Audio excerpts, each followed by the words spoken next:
I watched in horror as the police officer approached my 17-year-old daughter. She stood frozen beside our pickup truck, her hands still dirty from the honest work we had just finished in our own yard. The flashing red and blue lights painted our quiet suburban street in chaos. Neighbors emerged from their homes, drawn by the spectacle like moths to flame. Karen stood behind the officer, her arms crossed and her face twisted into a mask of smug satisfaction. She had called the police on my child. She had accused my innocent daughter of theft. She had turned our peaceful Saturday afternoon into a nightmare that would haunt our family forever. But as I watched that scene unfold, something cold and calculating settled in my chest. Karen had no idea what she had just set in motion. She thought she had won. She thought she had finally broken us. 5 minutes later, she would lose everything. My name is David Martinez, and I built my life one bridge at a time. For 23 years, I have worked as a construction contractor specializing in bridge projects across 3 states.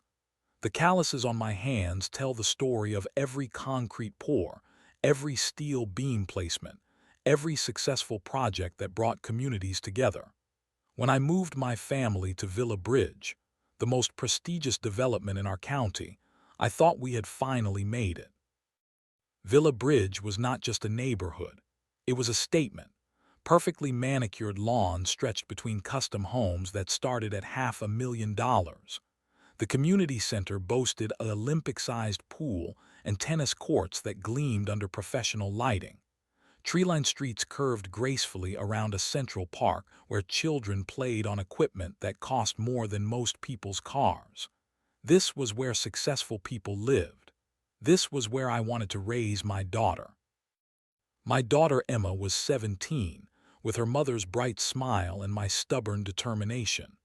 Every Saturday morning, she would wake up early to help me with our small landscaping side business. It was not about the money. We did well enough from my construction contracts.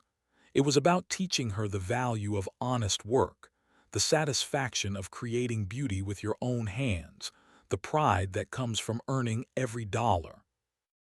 Our Saturday routine was sacred. Emma would load the mower and trimmer into the back of my pickup truck. We would work together, transforming overgrown yards into neighborhood showcases. She learned to edge walkways with precision, to trim bushes into perfect shapes, to take pride in work that would outlast the weekend. When we finished, she would carefully load our equipment back into the truck, her face glowing with accomplishment and the satisfaction of a job well done. The other residents of Villa Bridge seemed to appreciate our work. The Johnsons always waved when we drove past their freshly cut lawn. Mrs. Patterson brought us lemonade on particularly hot days. The community felt warm and welcoming, a place where neighbors looked out for each other and shared common values of hard work and mutual respect. Then Karen Morrison was elected as the new HOA president. At first, Karen seemed like just another concerned neighbor. She was a woman in her early 50s with perfectly styled blonde hair and an expensive wardrobe that screamed nouveau rich. Her husband owned some kind of business that allowed them to afford the largest house on the most exclusive street in Villa Bridge. She smiled at community meetings and spoke passionately about preserving property values and maintaining the high standards that made our neighborhood special. But something about Karen felt wrong from the beginning. Her smile never reached her eyes. Her concern for the community felt performative, as if she were auditioning for a role rather than genuinely caring about her neighbors. She carried a small notebook everywhere, constantly scribbling observations and making notes about violations and infractions that only she seemed to notice. The first sign of trouble came during a routine Saturday. Emma was loading our equipment after finishing the Hendersons' yard when Karen appeared at the end of their driveway. She did not approach us directly. Instead, she stood at a distance, holding her phone up to record our every move. When I waved and called out a friendly greeting, She simply stared at us with cold calculation before turning and walking away. That night, I received my first formal notice from the HOA. Karen had filed a complaint about commercial vehicle parking in residential areas. Our pickup truck, the same truck I had been parking in my own driveway for 3 years without incident, was suddenly a violation of community standards. I should have recognized the warning signs then.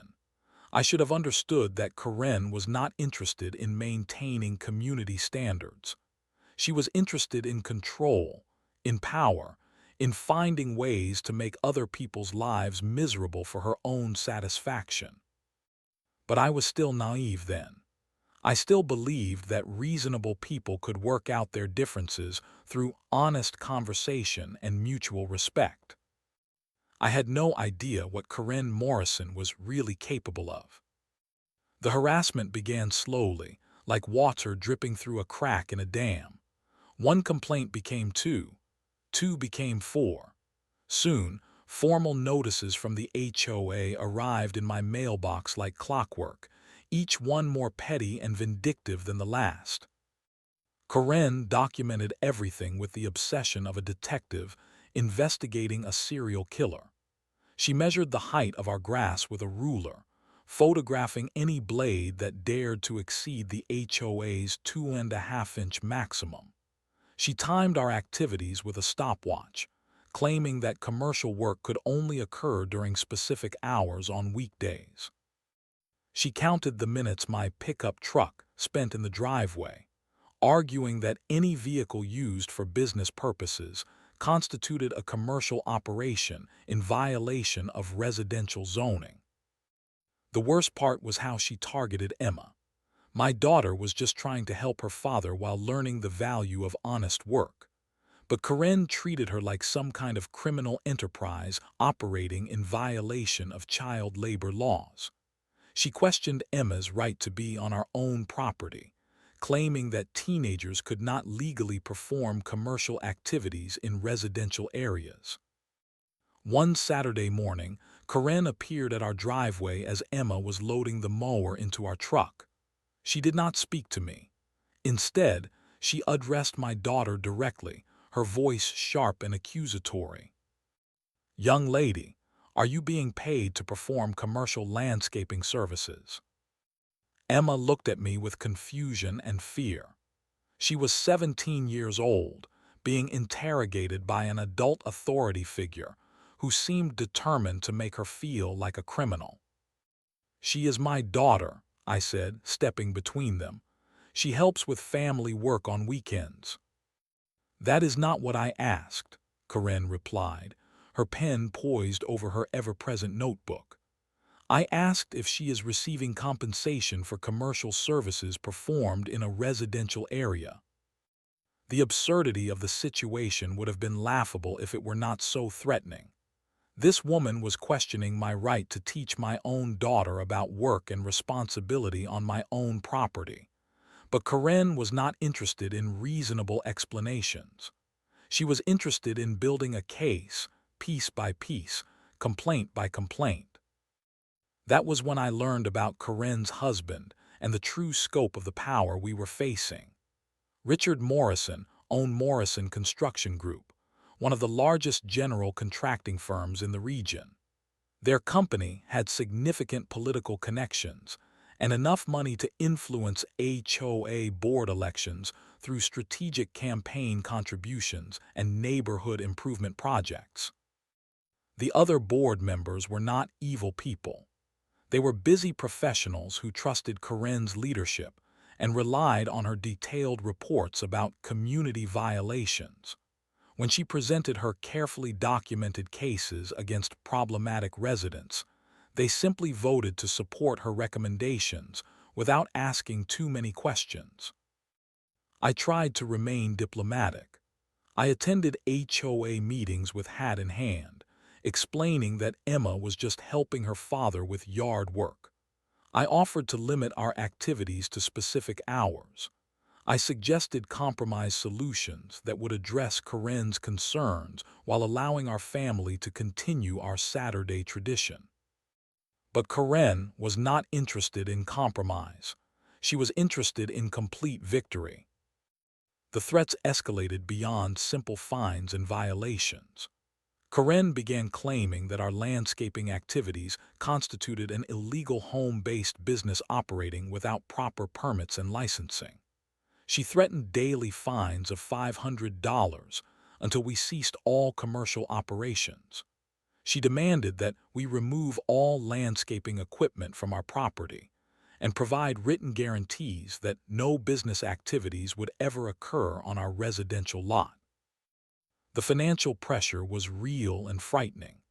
Even though I could afford the fines, the constant threat of legal action created an atmosphere of anxiety and fear that poisoned our home life. Emma began to dread Saturdays, afraid that her simple act of helping her father would result in more harassment and humiliation. Karen's campaign was systematic and relentless.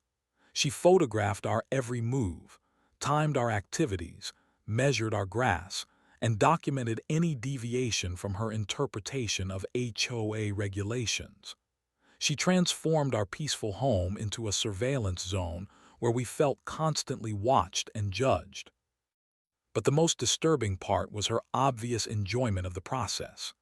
Karen did not act like someone who was reluctantly enforcing necessary rules. She acted like someone who derived genuine pleasure from making other people miserable. Her smile grew wider with each complaint she filed, each fine she imposed, each small victory in her war against our family. I should have fought back sooner.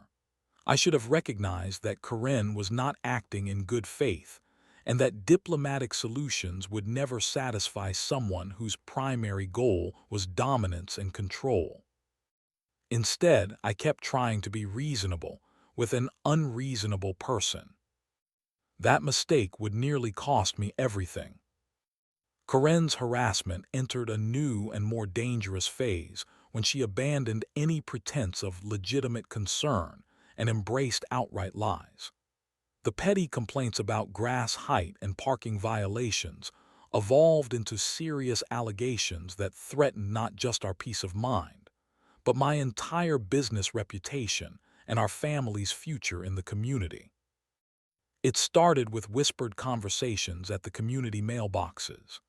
Neighbors who had previously smiled and waved began avoiding eye contact when we drove past. The warm greetings and casual conversations that had made Villa Bridge feel like home gradually disappeared, replaced by suspicious glances and uncomfortable silence. I learned the truth from Mrs. Patterson, the elderly widow who had always brought us lemonade during our yard work. She approached me one evening as I was bringing in our garbage cans, her face creased with worry and embarrassment. "David, I need to tell you something," she said, glancing around nervously as if Karen might be watching from the shadows. "Karen has been saying things about you and Emma, terrible things. She is telling people that you are running some kind of illegal business operation, that you are exploiting your daughter for cheap labor, that your activities are bringing down property values and attracting the wrong kind of people to our neighborhood." The accusations made my blood boil, but Mrs. Patterson was not finished. "She claims you have been stealing landscaping contracts from legitimate businesses by operating without proper licenses or insurance. She says your daughter is being forced to work in dangerous conditions without proper safety equipment. She is telling people that your truck is leaking oil on the streets and that your equipment is too loud for residential areas." Every word was a calculated lie designed to destroy our reputation and turn our neighbors against us. But Karen was smart about how she spread her poison. She never made direct accusations that could be easily disproven. Instead, she asked leading questions and made concerned observations that planted seeds of doubt and suspicion. "Have you noticed how much commercial traffic the Martinez family brings to our street?" she would ask at coffee gatherings.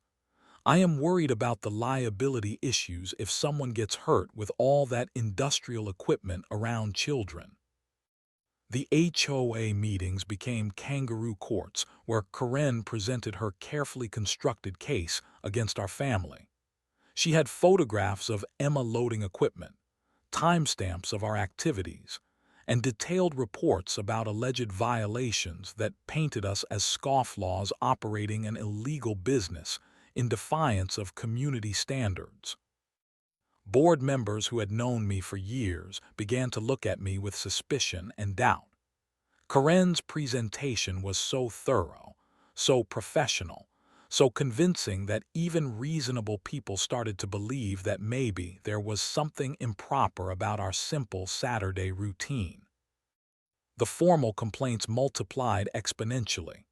Daily fine notices arrived demanding immediate payment for commercial vehicle violations, unlicensed business operations, child labor infractions, noise ordinance breaches, and environmental hazard citations.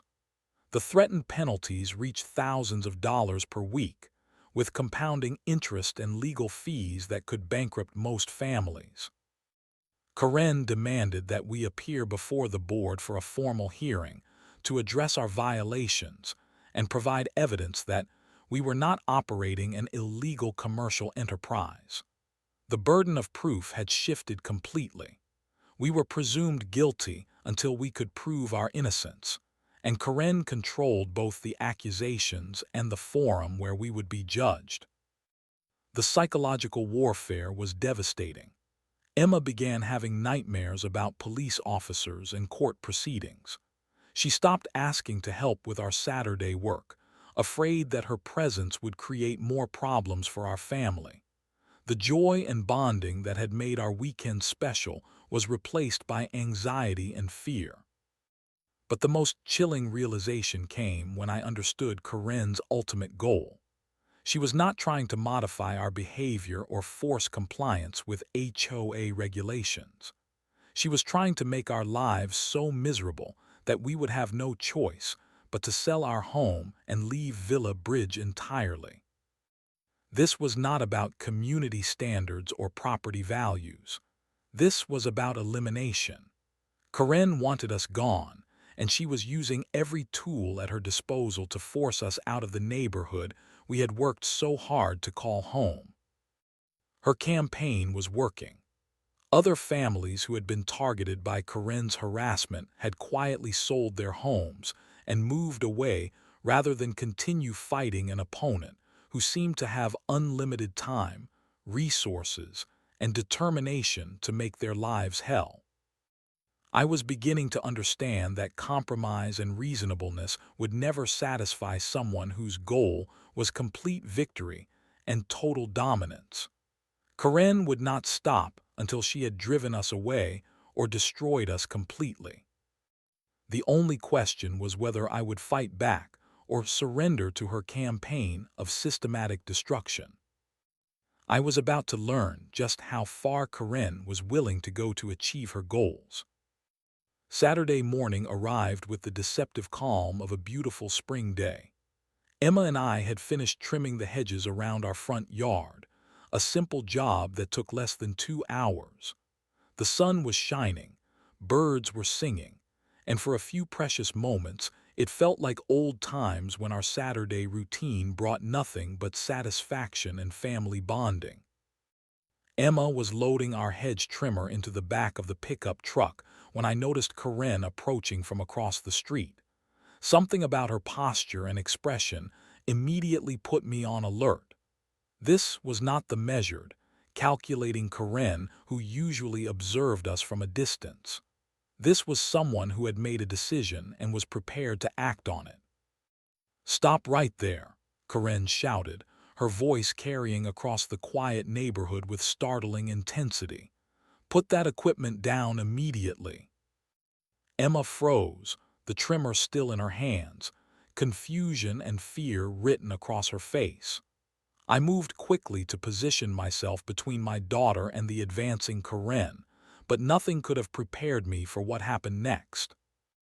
"You are not taking that equipment anywhere," Karen declared, positioning herself directly behind our truck to block our exit from the driveway.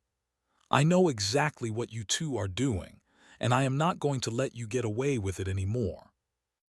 The accusation made no sense. We were on our own property, loading our own equipment into our own truck after working in our own yard.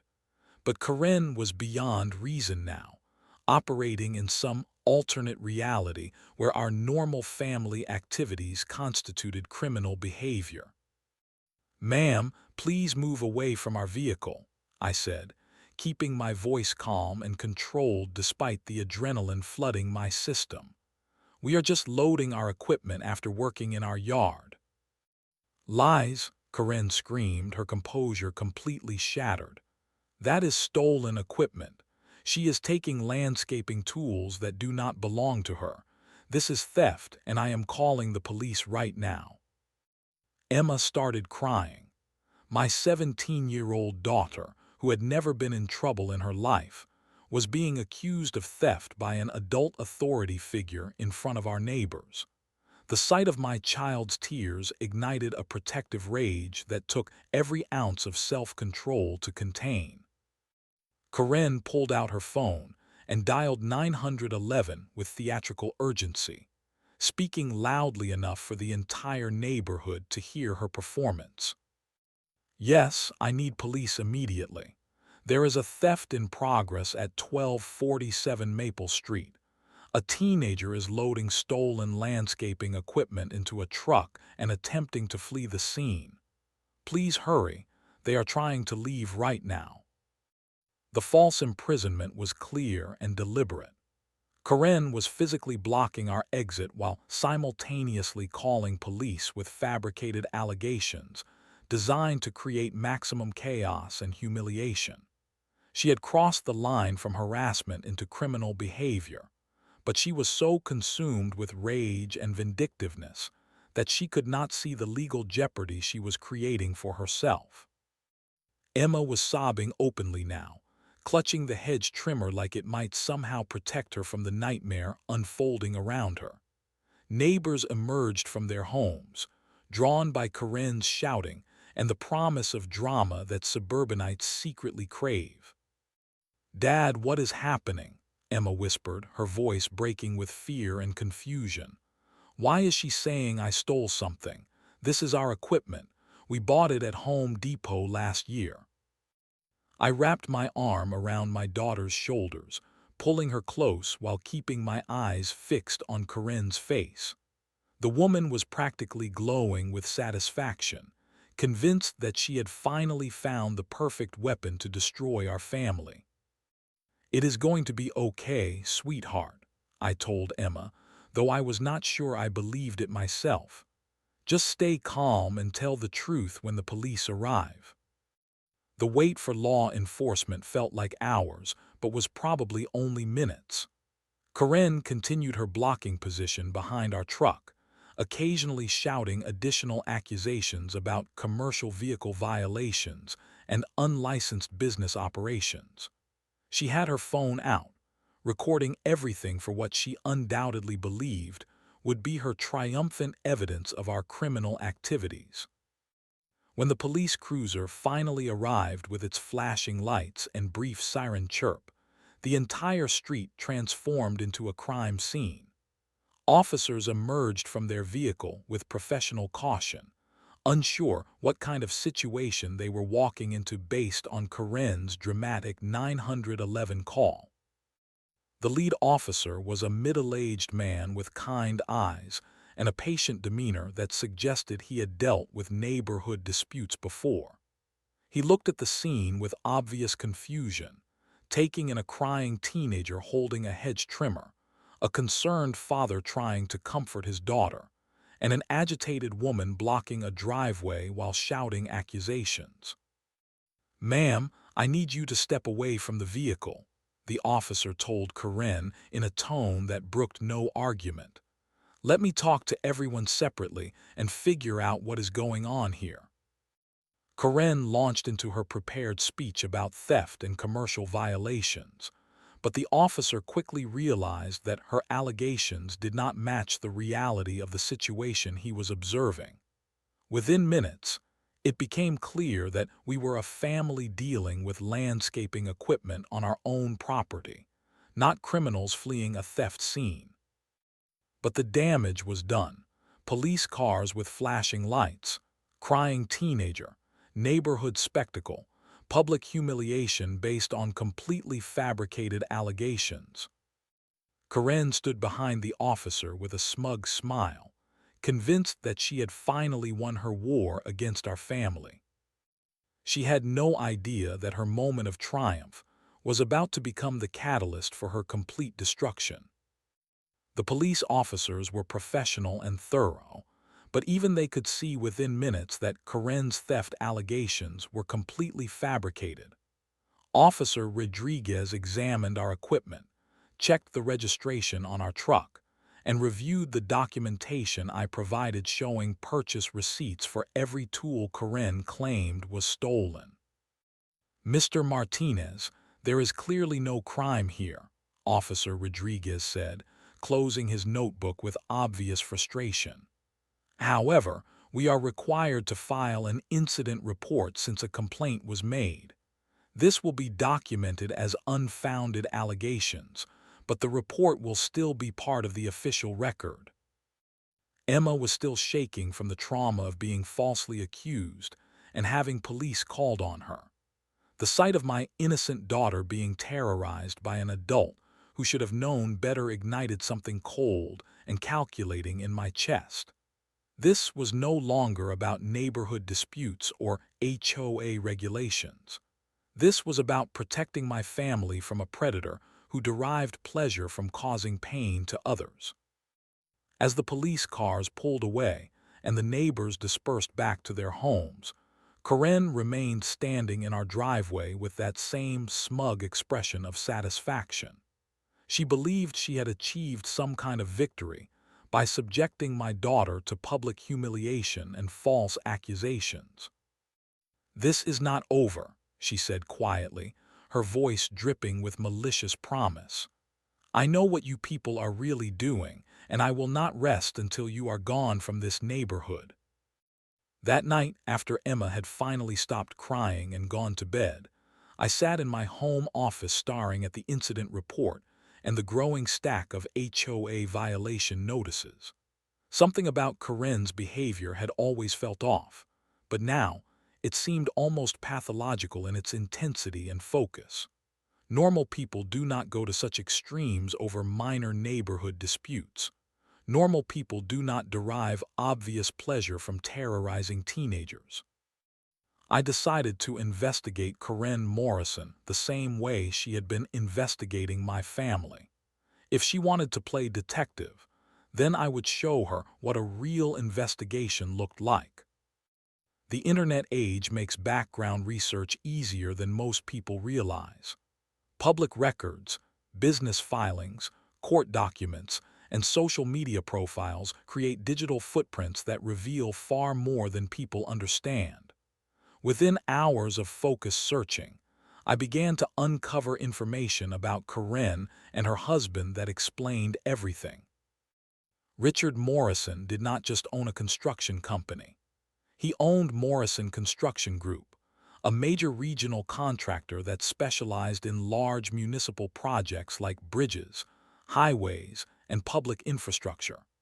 Their company had been awarded millions of dollars in government contracts over the past decade, including several major bridge construction projects in our region. The revelation hit me like a physical blow. My own company had been bidding on many of the same projects as Morrison Construction Group. We competed directly for the same contracts, the same clients, the same opportunities that determined the success or failure of our businesses. Karen's harassment campaign was not about HOA regulations or neighborhood standards. It was about eliminating business competition by destroying my reputation and forcing my family to leave the area. If I sold my house and moved away, my local business connections would suffer. My ability to bid on regional projects would diminish. and Morrison Construction Group would face one less competitor for lucrative government contracts. The systematic nature of Karen's campaign suddenly made perfect sense. She was not acting impulsively or emotionally. She was executing a carefully planned business strategy designed to eliminate competition through personal destruction. Every complaint, every violation, every escalation had been calculated to drive us away while maintaining plausible deniability about her true motivations. I spent the next week gathering evidence with the same obsessive attention to detail that Karen had used against my family. I photographed every violation notice, documented every incident, and recorded every interaction.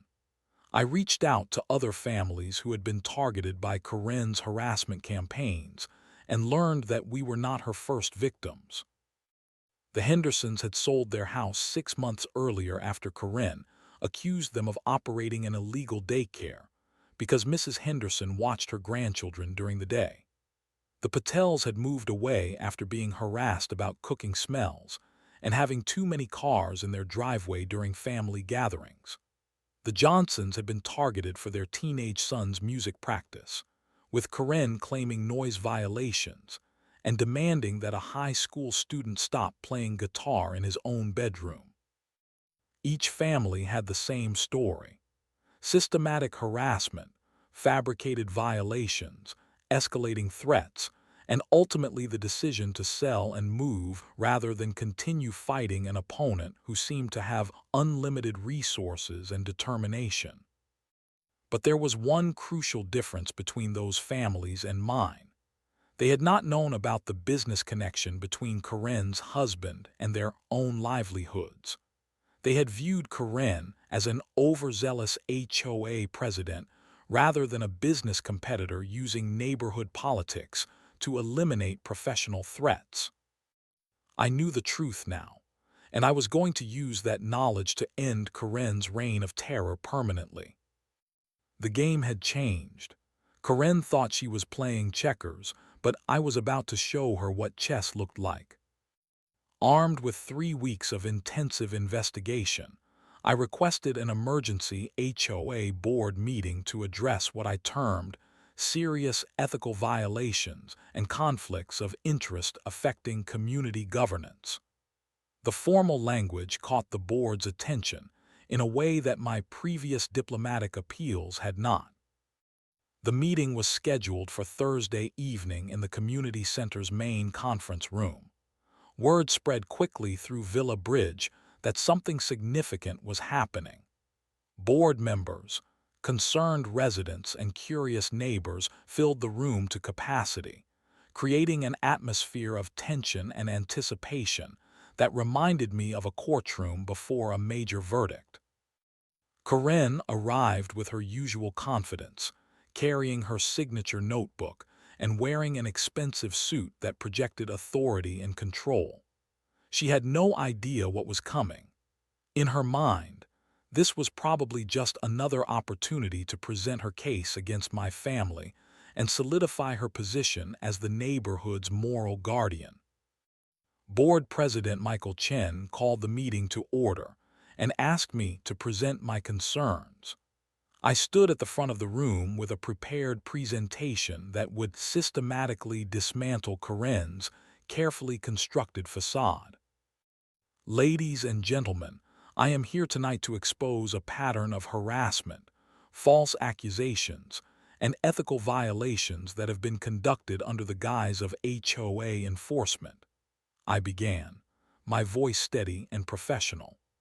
More importantly, I am here to reveal a serious conflict of interest that calls into question every decision this board has made regarding my family. I started with the documentation of Karen's harassment campaign, photos of her measuring our grass with rulers, timestamps showing her surveillance of our family activities, copies of violation notices for infractions that existed only in her imagination. The evidence painted a clear picture of obsessive, targeted harassment that went far beyond normal HOA enforcement.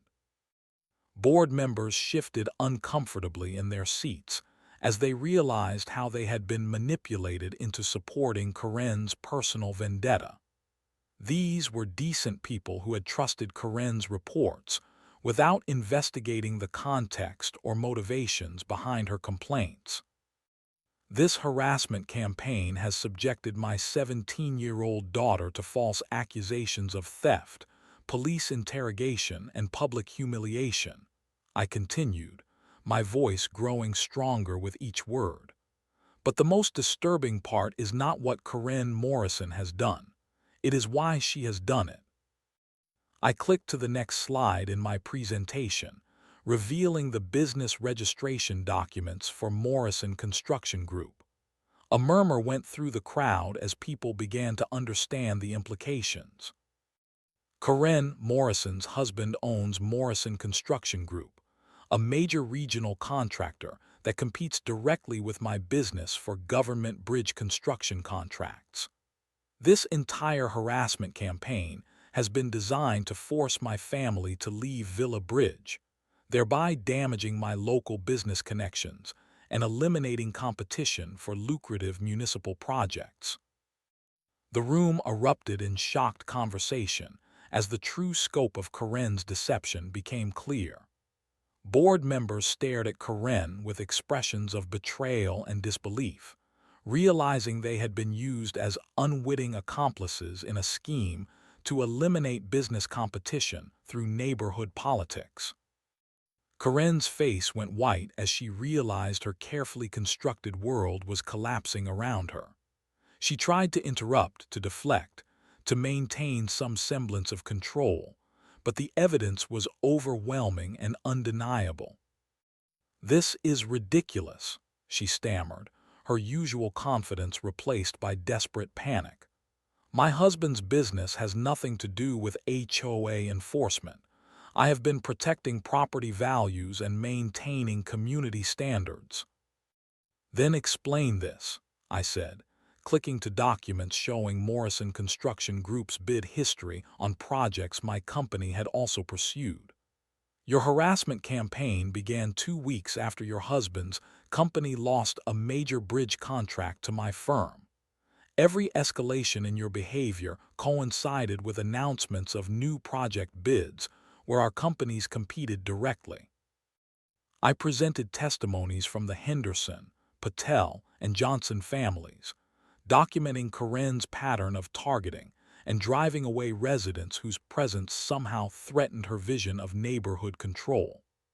The systematic nature of her campaigns against multiple families revealed a predator who used HOA authority to satisfy personal vendettas and business interests. Karen Morrison has violated her oath of office, abused her authority, and used this board as a weapon against families who posed no threat to anyone except her husband's business interests, I concluded. She has turned our community into a surveillance state where families live in fear of fabricated violations and false accusations. The board members were visibly shaken as they realized the extent to which they had been manipulated.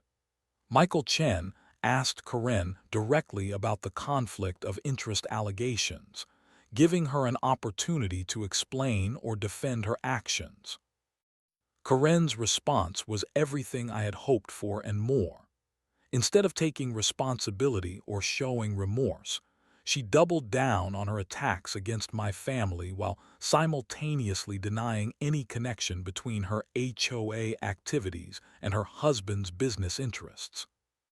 "I have done nothing wrong," she shouted, her composure completely shattered. "These people do not belong in Villa Bridge. They bring down property values with their commercial activities and their daughter working like some kind of servant.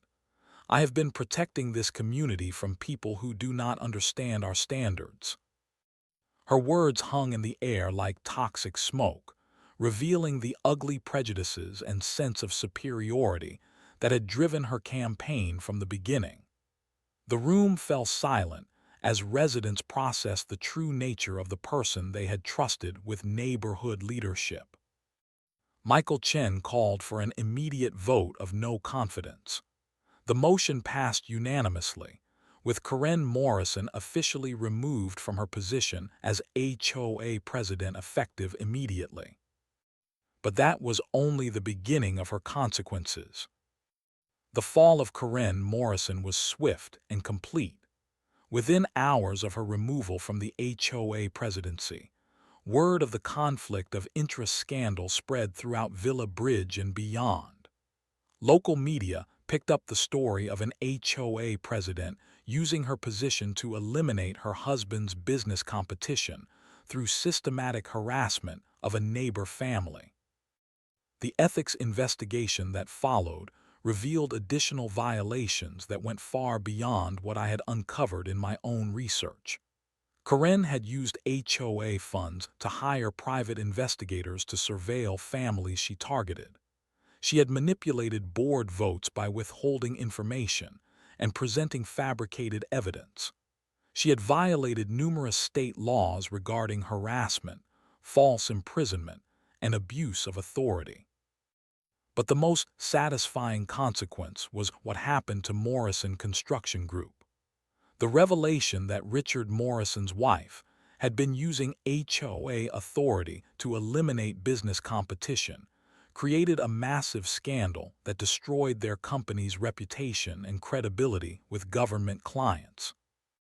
The major Villa Bridge infrastructure project that Morrison Construction Group had been favored to win was immediately reopened for bidding. The selection committee could not risk awarding a multi-million-dollar contract to a company whose owners had demonstrated such corrupt and unethical behavior. My company was ultimately awarded the contract, along with several other projects that had previously been steered toward Morrison's firm through political connections. The other families that Karen had targeted began returning to Villa Bridge or filing formal complaints seeking damages for the harassment they had endured. The Henderson family moved back to their beloved neighborhood after learning the truth about why they had been driven away. Mrs. Patel organized a support group for families affected by HOA abuse, creating resources to help others recognize and resist similar harassment campaigns. Emma received personal apologies from neighbors who had witnessed her false arrest and public humiliation. The community rallied around our family with gestures of support and friendship that restored our faith in human decency.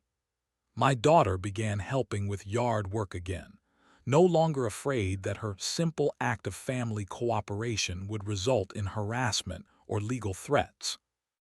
The Villa Bridge HOA implemented comprehensive reforms designed to prevent future abuse of authority. New oversight procedures required board members to disclose potential conflicts of interest.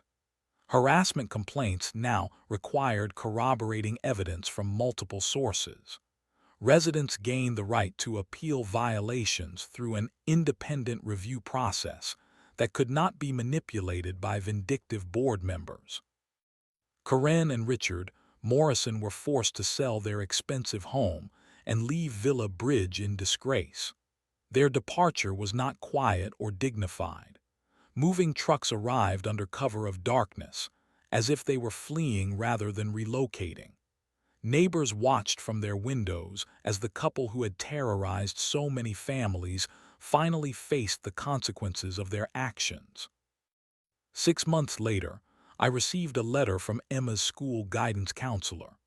My daughter had written an essay about standing up to bullies and protecting family that won the school's annual writing contest. The experience that had traumatized her had also strengthened her understanding of justice, courage, and the importance of fighting for what is right. Our Saturday routine returned to its peaceful rhythm. Emma and I worked together in our yard, loading equipment and sharing the satisfaction of honest labor. But now our work carries additional meaning. Every time we trim hedges or mow grass, we remember that freedom and family are worth fighting for. Karen Morrison learned too late that some people will not be intimidated, silenced, or driven away by harassment and false accusations. She discovered that targeting the wrong family can cost everything you have worked to build. Justice may be slow, but it is also inevitable.